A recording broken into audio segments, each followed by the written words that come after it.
Hey Tigers, today we're going to talk about how to find the slope from a graph. So if you'll open up your journal, remember that last time we did intro to a slope. So this is slope from a graph.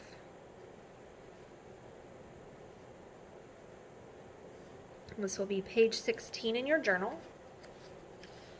So you may remember that on page 15, we talked about how to find the slope from a graph. Remember, m is equal to rise over run. That's what we're going to practice today.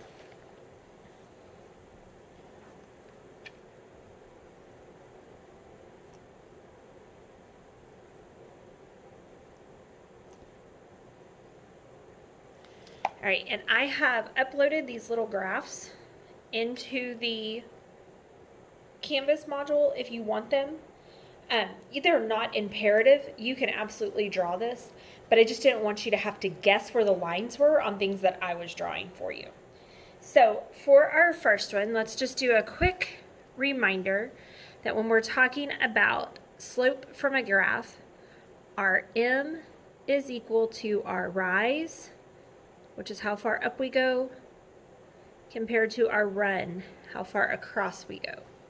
Okay, so remember our m is equal to our rise over our run. All right, so let's kind of zoom in on the first one. So if I have a line, I'm just going to kind of sketch a line here. And I might actually grab a ruler and make this straight.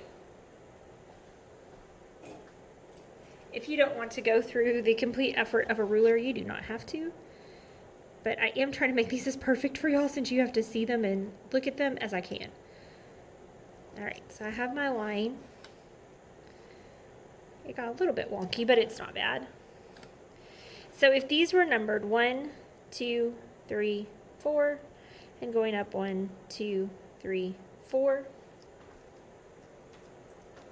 then the way I find my rise and my run is I pick 2 points that meet at a corner. So like right here, they meet at the 4 corners, easy to spot. And I'm going to count how much up I go. I went up 1, and how much over I go. I went over 1. So my slope would be 1 over 1, which is also equal to 1 whole. Okay, my rise was 1, and my run was 1. All right, let's try another one. So pay attention to how I number this one. I'm going to number it a little bit differently. 1, 2, 3, 4, 5. And then when I go up, I'm going to count by 3s. 3, 6, 9, 12, 15. Okay, this sometimes happens on graphs, and you've got to really pay attention to how they are numbered. Okay, so if my line was here, and I'm going to find 2 points that intersect very neatly, okay, a little bit easier to spot, and I'm going to count how much I rise compared to my run. Now remember, I'm not going up by 1, these are increasing by 3, so this is 3, 6, and then I'm going to go over 1. So my m, my rise, was 6, sorry, we went up 3, 6, 6 over 1. So my slope would be 6.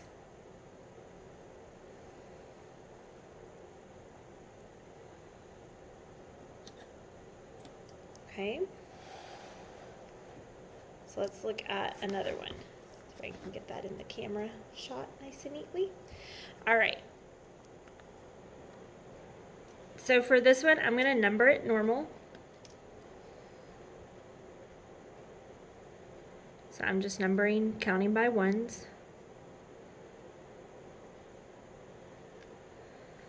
Okay.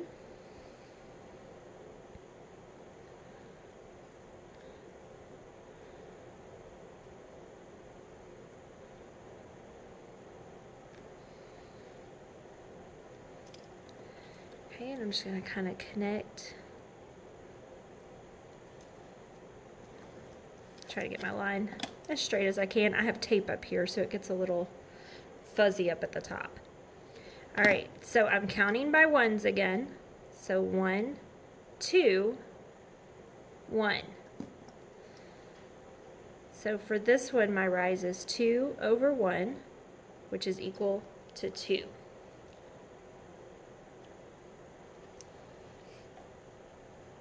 Now let's try another one.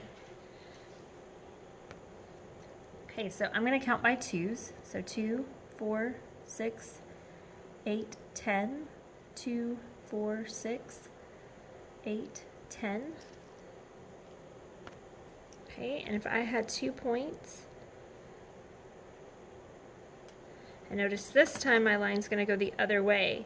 Remember we talked about this yesterday. What does that make my slope? It would make my slope a negative value. Okay, so automatically, because my line is going down from left to right, that means this is a negative slope. So my suggestion when you notice that is when you write your m equals, just go ahead and put a negative sign so that you don't forget this is going to be a negative. Okay, so I still work the same way. I'm still going to rise. I'm just going to run to the left instead of to the right. So I'm going to rise, and it's 2. And I'm going to run 2, 4, because remember we're counting by twos. So I only went up 1 space, but that was 2 hops. So I rose 2, and I ran 4. Now, that's an improper fraction. That one's fairly easy to tell what it's equal to. But you can always use your calculator to double check to make sure that they are simplified. Your calculator is a tool that you have access to, so use it. Alpha y equals, oops, I had a 4 in there. Alpha y equals a negative 2 over 4. And remember we get this, and so we can just tap it, and it tells us that it's negative 1/2. So I always want to make sure and write them in simplest form. So it's negative 1/2. Okay, so that's how you find the slope of a line using a graph.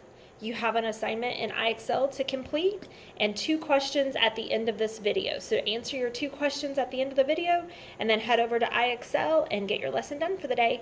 Hope you have a good one. Bye.